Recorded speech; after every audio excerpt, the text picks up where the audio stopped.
하나님 말씀 출애굽기 15장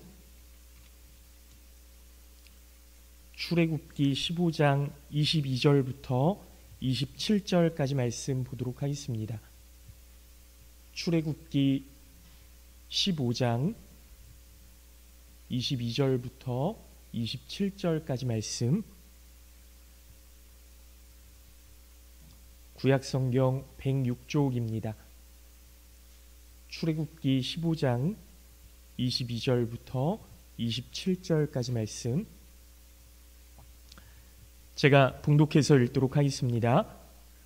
모세가 홍해에서 이스라엘을 인도하며 그들이 나와서 수르 광야로 들어가서 거기서 사흘 길을 걸었으나 물을 얻지 못하고 마라에 이르렀더니 그곳 물이 써서 마시지 못하겠으므로 그 이름을 마라라 하였더라.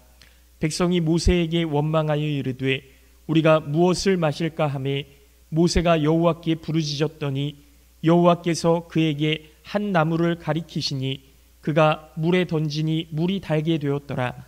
거기서 여호와께서 그들을 위하여 법도와 율례를 정하시고 그들을 시험하실세 이르시되 너희가 너희 하나님 나 여호와의 말을 들어 순종하고 내가 보기에 의를 행하며 내 계명에 귀를 기울이며 내 모든 규례를 지키면 내가 애굽 사람에게 내린 모든 질병 중 하나도 너희에게 내리지 아니하리니 나는 너희를 치료하는 여호와임이라. 그들이 엘림에 이르니 거기에 물샘 12과 종려나무 70그루가 있는지라. 거기서 그들이 그 물 곁에 장막을 치니라. 아멘. 할렐루야. 네, 감사합니다. 오늘 예배에 나오신 우리 모든 성도님들 주님의 이름으로 환영하고 축복합니다. 하나님의 은혜와 사랑이 늘 함께 하시기를 예수님의 이름으로 기도하겠습니다. 네, 오늘 말씀의 제목은 치료하는 여호와라는 제목으로 함께 말씀을 나누려고 합니다. 여러분, 우리 노정숙 원사님 지난주에 병원에 입원하셨다가 퇴원하셨는데요. 하나님이 치료해 주시기를 원합니다. 어지러움증, 또 모든 건강의 문제 치료되기를 원하고요. 또 우리 마음의 치료를 원하시는 분들 있으리라고 생각해요.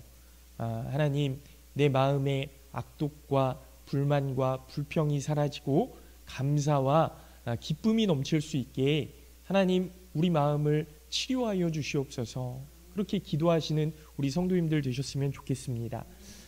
우리 육신이 치료되고 우리의 마음이 치료되고 또 우리의 영이 치료되어야 되겠죠. 세상의 것들을 바라보는 것이 아니라 하나님의 그 귀한 은혜를 바라보고 살아가는 삶, 하나님의 말씀을 바라보고 사는 삶, 하나님께서 보여주신 비전과 꿈을 바라보며 사는 삶, 이것이 바로 우리가 추구해야 할 치료임을 믿습니다. 여러분, 윌리엄 제임스라는 하버드 대학교 교수님이 계시는데요. 이분이 그 인간에 대한 연구를 오랫동안 하셨어요. 그런데 인간에 대한 연구를 하시다가 깨닫게 되신 게 있는데요. 뭐냐면 인간이란 존재는 태도를 바꾸면 그 인생이 바뀐다라는 겁니다. 태도를 바꾸면 인생이 바뀐다. 사실 사람들은 내 인생에 무언가 하나가 바뀌면 인생이 바뀔 거라고 생각하는 경향이 있습니다. 그래서 그 프랑스의 파스칼이라는 그 철학자, 수학자이기도 한데 이 파스칼이 뭐라고 이야기를 했냐면요. 클레오파트라의 코가 조금 낮았더라면 지구 표면이 바뀌었을 것이다. 이렇게 이야기했다는 거예요. 그러니까 여러분, 그 클레오파트라라는 인생에서 조금 자존심이 내려놓아지고 뭔가 하나가 변했다고 하면 이 지구 표면이 바뀌었다라고 하는 것, 나라가 변했을 거라고 하는 것 아닙니까? 우리도 마찬가지죠. 내 외모가 조금 더 아름다웠더라면, 내가 조금 더 좋은 집안에 태어났더라면, 내 머리가 좋아서 내 학력이 조금 바뀌었다고 하면 내 인생이 달라지지 않았을까? 뭐 이런 생각들을 조금 하는 거죠. 그러나 윌리엄 제임스 교수님은 그 중에서도 사람의 태도, 영어로 attitude인데요. 이 attitude가 바뀌면 인생이 달라질 수 있다. 그러니까 지금 늦었다는 겁니까? 늦지 않았다는 겁니까? 늦지 않았다는 거예요. 우리의 태도가 바뀌면 우리의 남은 인생이 달라질 거라고 분명히 이야기하는 거죠. 이와 비슷한 말씀을 하신 분이 한 분 더 계신데요. 바로 빅터 프랭클이라고 하는 그 박사님이세요. 이분은 그 세계 2차 대전 때 여러분 아우슈비츠 많이 들어보셨죠? 아우슈비츠라고 하는 그 독일의 악명 높은 수용소에 gat혀 계셨던 분인데요. 그 죽음의 문턱을 경험하신 분인데 살아남으셨어요. 아우슈비츠에서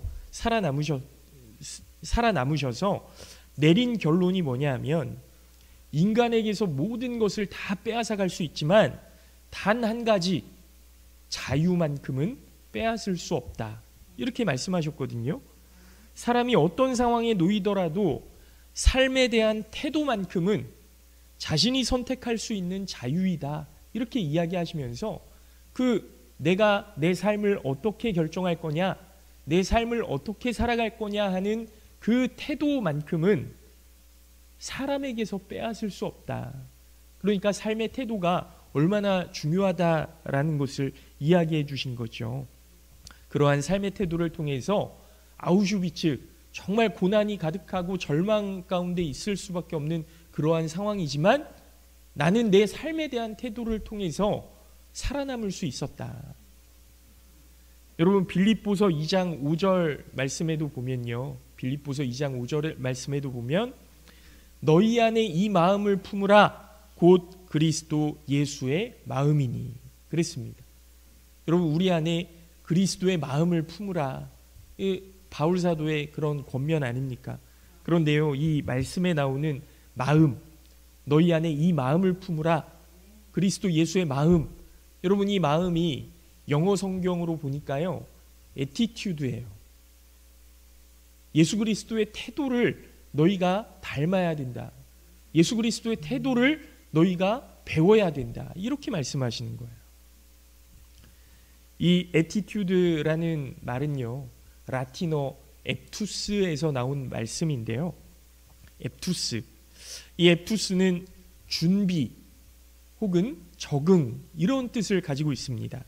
다시 말해서 이 attitude라는 것은요. 태도라는 것은 무엇인가를 행할 준비가 된 상태, 무엇인가를 행할 준비가 된 상태, 이걸 이야기하는 거예요. 다시 말해서 사람들마다 마음에 이 attitude, 태도라는 게 있는데요. 그 태도가 뭐냐 하면 어떤 일을 겪든지 어떤 사람을 만나든지 나는 이렇게 반응하기로 준비된 상태다. 이게 태도라는 거예요. 여러분 오늘 예배 자리에 나오시기 위해서 어떤 준비를 하셨습니까? 아침에 일어나서 깨끗하게 씻고 좋은 옷을 이렇게 좀 고르고 그리고 단정하게 깨끗하게 나오시려고 그렇게 준비하셨을 거라고 생각을 해요. 여러분 그게 바로 뭐예요? 태도라는 거예요. 어떤 태도입니까? 하나님을 대하고자 하는 태도, 예배를 드리고자 하는 태도, 이 준비된 상태라는 거죠.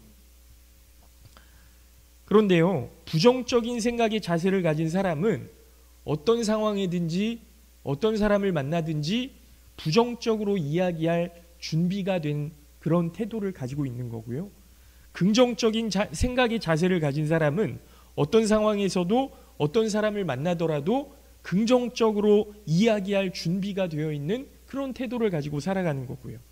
그러면 예수 그리스도의 마음을 품은 태도, 예수 그리스도를 닮고자 하는 태도, 어떤 상황에서도 어떤 사람을 만나도 하나님께로 더 가까이 나아갈 준비, 하나님께 더 잘 쓰임받고자 하는 준비, 이것이 바로 예수 그리스도의 태도라는 겁니다. 오늘 본문 말씀은요, 이제 이스라엘 백성들이 홍해를 건너서 애굽을 탈출해서 홍해를 건너서 광야 생활을 시작하는데 제일 먼저 일어났던 사건이에요. 그러니까 이스라엘 백성들이 어떤 태도를 가지고 살아갔는지 우리가 이렇게 엿볼 수 있는 그런 상황이라는 겁니다. 처음이라는 것, 항상 우리에게 주는 의미가 있잖아요. 첫사랑, 첫 아이, 처음이라는 것이 우리에게 주는 그런 의미가 있는데, 지금 이스라엘 백성들이 광야 생활을 시작할 때 하나님께서 주시는 첫 은혜의 경험을 하게 되는 그런 사건입니다. 바로 마라의 쓴 물이라고 하는 사건인데요. 이 광야라는 곳을 지낸다는 것 엄청난 고통 아닙니까? 그 중에서도 이 목이 타들어가는 그런 갈증의 그 고통, 그 가운데 하나님께서 물을 주셨는데 이게 쓴 물이에요. 마실 수가 없는 그런 물입니다. 그런데 하나님께서 이 쓴 물을 단물로 바꿔주시는 거죠. 그리고 나는 너희를 치료하는 여호와다, 이렇게 말씀해 주시는 거예요. 오늘 이 말씀을 통해 하나님께서 우리에게 주시는 말씀을 마음에 새길 수 있기를 바라고, 우리의 삶 속에 흘러나오는 이 쓴 물들이 단물로 바뀌어지는 귀한 은혜를 경험하실 수 있기를 예수님의 이름으로 축원합니다. 먼저 본문 23절 24절 말씀을 보니까요, 마라에 이르렀더니 그곳 물이 써서 마시지 못하겠으므로 그 이름을 마라라 하였더라. 백성이 모세에게 원망하여 이르되 우리가 무엇을 마실까 하매 그랬습니다. 이스라엘 백성들이 광야에 들어와서 제일 먼저 경험한 것이 마라의 쓴 물이에요. 목이 마른데 하나님께서 물을 주시긴 주셨는데 쓴 물이라는 거죠. 이 마라의 쓴 물을 경험하면서 이스라엘 백성들이 보인 반응, 이스라엘 백성들의 태도, 이게 뭐였냐 하면 예수 그리스도의 마음이 아니라, 예수 그리스도의 태도가 아니라 뭐예요? 원망과 불평이었다라는 겁니다. 또 오늘 본문 말씀은 아니지만 바로 뒤에 나오는 출애굽기 16장 말씀을 보니까요, 2절 말씀에 이스라엘 자손 온 회중이 그 광야에서 모세와 아론을 원망하여 그랬습니다. 하나님께서 쓴 물을 단물로 바꾸어 주셨어요. 기적을 경험한 겁니다. 그리고 그 다음에 엘림이라는 곳에 그 샘 12개, 그리고 종려나무 70그루. 여러분, 이게 광야에서는요 말도 안 되는 이야기예요. 그러니까 오아시스예요. 오아시스. 정말 그곳에만 물이 흐르고 나무가 70그루가 자라고 있고, 이런 오아시스로 하나님께서 인도해 주셨습니다. 그곳에 장막을 치고 머무를 수 있었어요. 그러니까 하나님께서 보여주신 은혜가 뭐예요? 광야에서 살 수 있다는 겁니까? 살 수 없다는 겁니까? 살 수 있다는 거거든요. 하나님이 함께 하시면 광야도 살 수 있는 곳, 광야도 샘이 흘러나오는 곳, 뜨거운 태양빛에 고통받지 않아도 되는 곳, 이게 하나님이 함께 하시는 곳, 이 의미예요.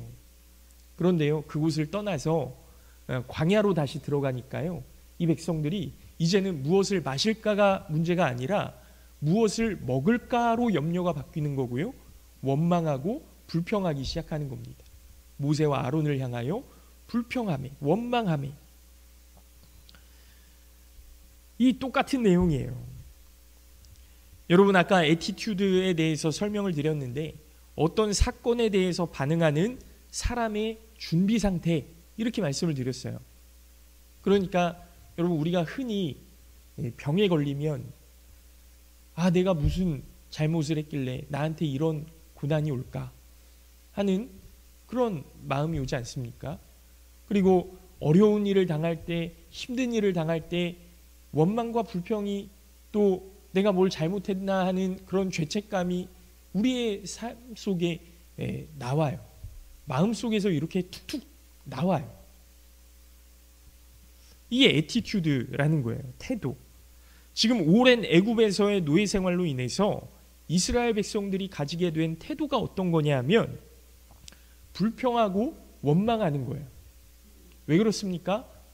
노예로 430년을 살았거든요. 애굽의 노예로 430년을 살다 보니까 내가 노예가 되고 싶어서 노예로 태어난 게 아니잖아요. 내가 태어나고 싶어서 이 집안에 태어난 게 아니잖아요. 그런데 태어나 보니까 애굽의 노예예요. 그러니까 이 사람들이 가지고 있는 태도는 뭡니까? 아우 한숨밖에 나오는 것이 없고 애굽을 원망하고 내 삶을 자책하고 뭐 이런 태도로 430년 그 어머니, 할아버지, 할머니, 그 조상들 그 대를 이어서 그 태도가 계속 학습되고 있었던 거죠. 그러니까 이스라엘은 어떤 상황에도 불평하고 원망할 준비가 되어 있던 그러한 태도였다라는 겁니다. 이것을 하나님께서 고쳐주시려고 이스라엘을 광야로 인도하시는 거예요. 어떤 책에서 이런 이야기를 본 적이 있습니다. 환자 한 분이 병원에 와서 의사 선생님하고 상담을 하는데요. 요즘에 만지는 것마다 다 아프다는 거예요. 머리를 만지면 머리가 아프고 배를 만져도 배가 아프고 그냥 팔을 만져도 팔이 아프고 만지는 곳마다 다 아프다는 거예요. 그래서 이 의사가 전신 엑스레이 사진을 찍었습니다. 문제를 발견했어요.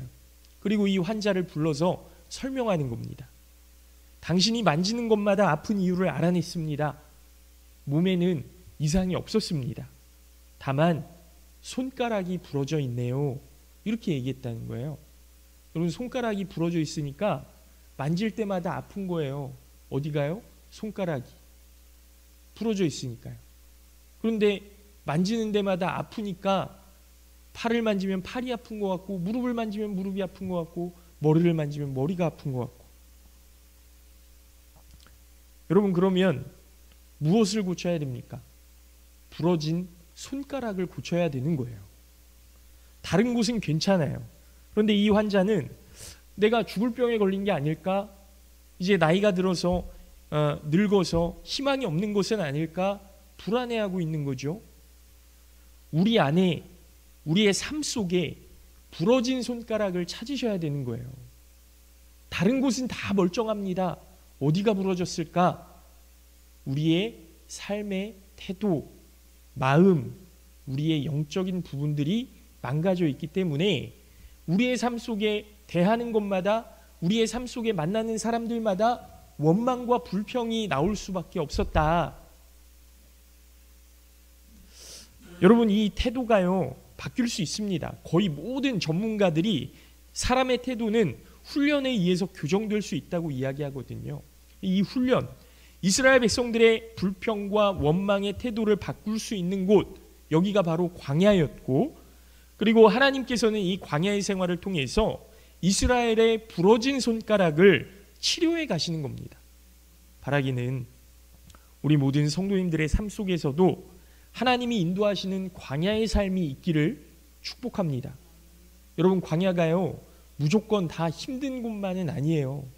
그 고난을 겪어내고 나면 우리 권사님 기도하셨듯이 순금과 같이 되어서 하나님을 대할 수 있는 기회가 되리라고 믿으시기 바랍니다. 그 광야의 삶이 있기를 바라고, 그 광야를 통해 부러진 손가락이 치료되고 원망과 불평이 감사로 변하는 귀한 은혜가 있으시기를 예수님의 이름으로 축원합니다. 그러면 구체적으로 우리는 우리 삶의 어떤 부분을 치료해야 될까? 우리의 삶의 어떤 부분을 바꾸어야 될까? 대표적으로 두 가지를 말씀드리려고 하는데, 첫 번째가 뭐냐면 자기 자신에 대한 절망이에요. 자기 자신에 대한 절망. 여러분, 이게 습관입니다. 이스라엘 백성들이요 가데스 바네아라는 곳에 이르렀어요. 이제 광야 생활을 쭉 마치고 몇 달을 거쳐서 그 가데스 바네아라는 곳에 도착을 했는데요.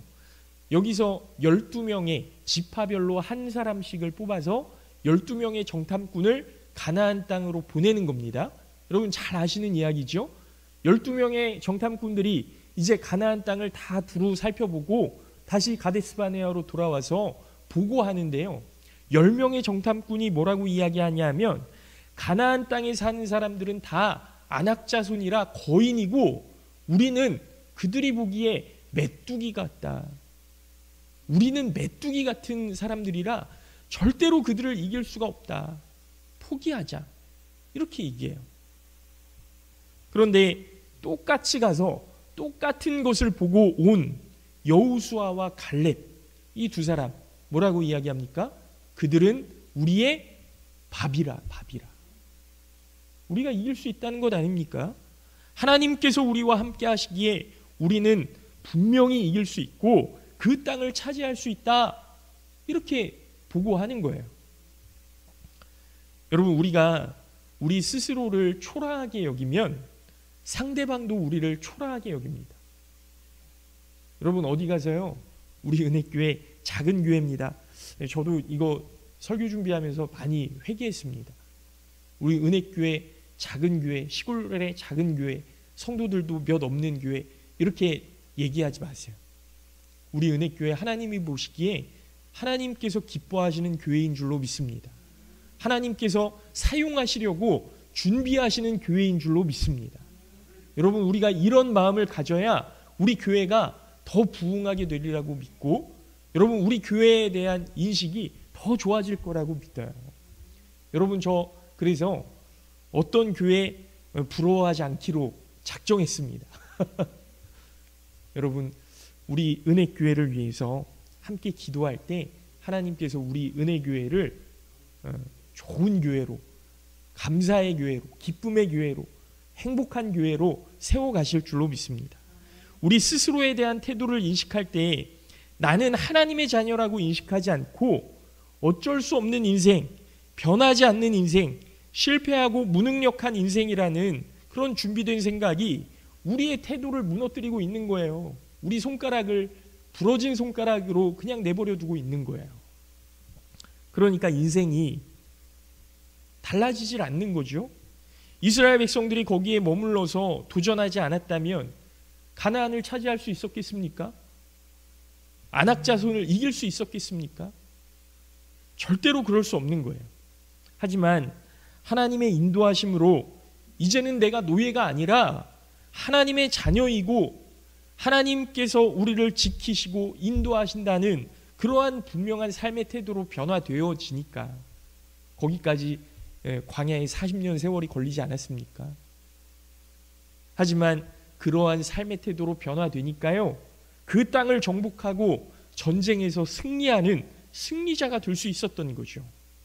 사랑하는 성도 여러분, 인생의 승리자가 되기 위해서 나는 하나님의 자녀이다 라는 삶의 태도를 분명히 하시기를 바랍니다. 도전하시고 승리하시는 우리가 될 수 있기를 축복합니다. 무엇을 하든지 어디를 가든지 하나님의 놀라우신 은혜가 나를 이끄신다는 분명한 믿음의 태도, 그 확신을 가지시고 승리하시는 우리 모든 성도님들 되시기를 예수님의 이름으로 축원합니다. 두 번째로 우리가 치료해야 될 부정적인 태도는요, 자기 자신에 대한 절망의 태도였고요, 두 번째로는 다른 사람, 타인에 대한 원망의 태도예요. 나를 바라보고 절망하지 마십시오. 다른 사람들을 보고 원망하지 마셔야 돼요. 원망의 습관, 홍해를 건너자마자 마라의 쓴물에서 이스라엘 백성들이 보인 태도가 타인에 대한 원망 아닙니까? 아, 저 모세가, 아론이 우리 그냥 애굽에서 잘 먹고 잘 살게 뭐 노예였지만 그래도 내가 누울 집이 있었고 먹을 고기가 있었고 편안하게 그렇게 살 수 있었는데 왜 우리를 광야로 끌고 와서 이렇게 고난당하게 하나? 왜 우리를 정말 무덤도 없이 죽게 만드나? 이렇게 원망하는 것 아닙니까? 그러나 생각해보면 이스라엘 백성들이 왜 광야로 나왔습니까?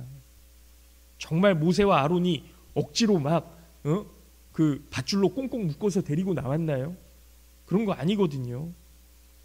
애굽에서 하나님께서 보여주신 10가지 재앙이 애굽을 무너뜨렸고요, 그 속에서 우리 조상의 하나님께서 우리를 노예로 버려두지 않으시고 우리 조상 아브라함과 이삭과 야곱의 하나님이 우리에게 약속하셨던 그 약속을 지키려고 하신다는 것을 분명히 느꼈기 때문에, 경험했기 때문에, 그래서 애굽 땅을 나온 것 아닙니까? 그 하나님의 일하심 속에서 희망을 발견했던 거거든요. 이스라엘 백성들은요, 스스로 결정했고 스스로 애굽을 나왔습니다. 그리고 계속되는 하나님의 은혜를 맛보았던 사람들이에요. 그런데 이런 하나님의 은혜를 경험했음에도 불구하고 이 은혜가 내 안에서 지속되어지질 않는 거예요. 그냥 그때뿐이었던 거예요. 하나님의 은혜가 눈에 보여질 때는 좋아하지만 눈에 보여지지 않으니까 불평하고 원망하는 거죠. 이 원망과 불평의 습관, 이 태도가 바뀌어지지 않으면 하나님은 하나님이 될 수가 없습니다. 그냥 도깨비 방망이 정도가 되는 거예요. 아, 도깨비 방망이, 도깨비가 가져갔네. 이제 내가 뭔가 할 수 없네. 아무것도 변하지 않네.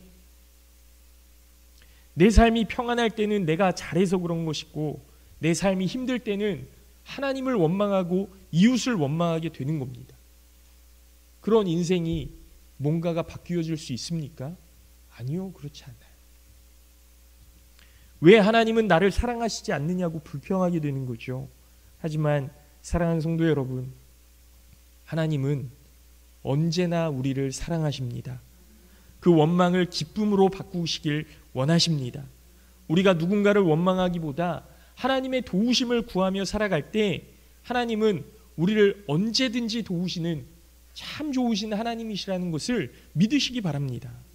바라기는 우리 모든 성도님들이 누군가를 향한 원망의 태도를 버리시고 감사의 태도를 통해 하나님의 자녀로 세워지는 귀한 은혜가 있으시기를 예수님의 이름으로 축원합니다. 이제 마지막으로 우리의 태도가 나를 향한 절망의 태도를 바꾸고 남을 향한 원망의 태도를 바꾸려면 어떻게 해야 될까? 두 가지인데요. 하나는 기도이고요. 다른 하나는 비전 찾기입니다. 기도와 비전 찾기. 아까 아우슈비츠의 생존자 빅터 프랭클 박사님 이야기를 잠깐 말씀드렸는데요. 이분이 아우슈비츠에서 인간의 존엄성을 갖기 위해서, 내가 아우슈비츠의 포로로 실험 도구로 그냥 죽을 인생으로 살아남지 않기 위해서 어떤 노력을 했느냐 하면요, 굉장히 유명한 이야기인데요. 나는 한 사람의 인간으로 있기 위해서, 포로 수용소에 있지만 실험 도구로 지금 전락해버렸지만 난 한 사람의 인간이고 싶다, 이런 삶의 태도를 갖기 위해서 매일 면도를 했대요. 면도. 여러분, 면도가 인간의 존엄성을 세울 수 있는 건가? 그럴 수 있지만요. 여러분, 세수하고 면도하고 나 자신을 깨끗하게 하는 것, 머리를 자르는 것, 나 스스로를 정비하는 것, 굉장히 중요한 이야기 아닙니까? 여러분, 근데 면도기가 없잖아요. 그냥 길에 굴러다니던 깨진 유리병 조각을 하나 주워서 머리를 자르고 면도를 했다는 거예요. 난 한 사람의 인간이다. 다른 사람들한테 보여주는 거죠. 여러분, 말레이시아에 계신 저희 1년 선배 목사님이 한 분 계시는데, 그 목사님이 늘상 하는 얘기가 농담 반 진담 반 이렇게 얘기를 해요. 도신아, 때깔 좋은 거지가 잘 얻어먹는다. 때깔 좋은 거지가 잘 얻어먹는다. 이렇게 얘기를 하거든요. 여러분, 그 선교사님 일상을 보면요, 매일 출인이 있고 일하고 거기서 이제 지역아동센터 같은 그런 일을 하면서 막 진짜 현지인처럼 그렇게 사세요. 선교사님들 다 그렇잖아요. 그런데요, 한국에 나올 때는 막 피부가 그을려서 시커멓지만 그래도 깨끗하게 입고 하나님 앞에 말씀 전하기 위해서 거기에 맞게끔 그렇게 바꾸어가는 거예요. 그 모습을 보면서 목사답게 지내야지. 하나님 앞에 나올 때는 그리스도인 그 자녀답게 나와야지. 상황에 맞게 그렇게 나를 바꾸어가는 그 태도, 진지한 태도 아닙니까? 이 빅터 프랭클 박사님이 그렇게 했다는 거예요. 여러분, 그런데 깨진 유리병으로 이렇게 면도하고 머리를 자를 때요, 살이 자꾸 이렇게 파이고 베이기도 하고, 그럼에도 불구하고 나는 인간의 존엄성을 위해서 매일 면도하겠다. 여러분, 신앙생활이 왜 중요한지 아십니까? 우리가 말씀을 묵상하고 기도하는 이유, 어떤 일을 당하든지 하나님 앞에서 기도하고 하나님의 뜻을 구하면서 하나님의 자녀로 살고자 노력하는 거예요. 하나님을 대할 때 내가 하나님의 자녀입니다 라고 하는 준비의 태도, 여러분, 이게 뭡니까? 기도예요. 내가 뭘 해요? 농사를 지어요. 그런데요, 농사를 지을 때 내가 여태까지 했던 경험과 내가 여태까지 해왔던 그 습관과 그 지식과 그런 것들을 가지고 농사를 이렇게 하지 않습니까? 그런데 반드시 거기에 들어가야 되는 게 뭐냐면 기도예요.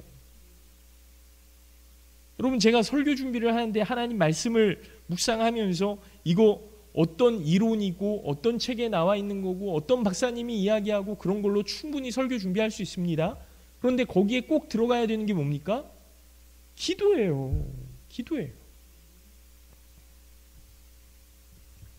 나는 더 이상 죄의 노예가 아니라 하나님의 자녀라는 인식을 가지고 살아가는 거예요. 하나님, 도와주시옵소서. 하나님의 자녀로서 하나님의 말씀 전할 수 있도록 도와주시고, 하나님의 자녀로서 나의 삶을 살아갈 수 있도록 도와주시고, 공부할 때에도, 자녀를 양육할 때에도, 누군가를 섬길 때에도 내 생각으로, 내 경험으로, 내 지식으로 하는 것이 아니라 하나님께서 주시는 지혜로, 하나님께서 주시는 은혜로 할 수 있도록 도와주시옵소서. 여러분, 이게 기도예요. 이것이 우리의 소망이 되는 거죠.